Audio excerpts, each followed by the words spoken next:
Sa pagpapatuloy pa rin po ng ating balitaan, kaugnay ng pagbaba ng inflation rate na naitala noong Setyembre, ibinahagi ng Department of Agriculture na malaking bahagi nito ay bunsod ng pagbaba ng presyo ng bigas. Naresulta naman ng mga programang ipinatutupad sa ilalim ng Marcos administration. Panigurado naman ng ahensya, makakaasa ang mga consumer sa patuloy pang pagbaba ng bilihin sa mga susunod na buwan. Ang buong detalye ihatid sa atin ni Rose Babiera.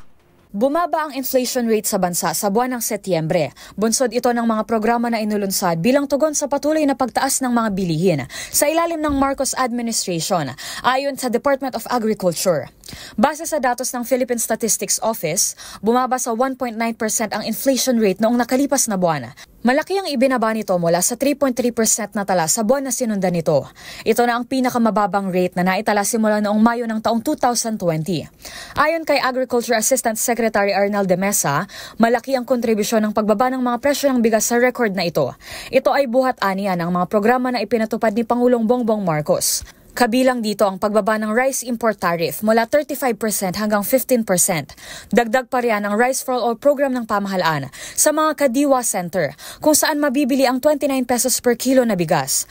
Halos 5 piso itong mas mababa sa mga market prices.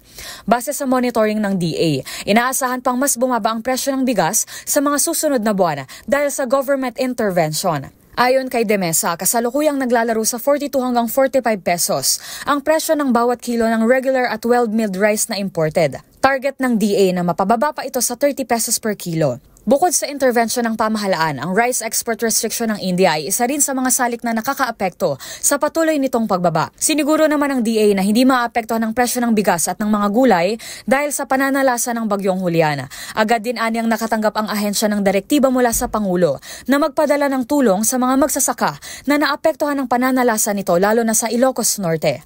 Para sa MBC TV Network News, ito si Rose Babiera. Una sa Pilipinas, una sa Pilipino.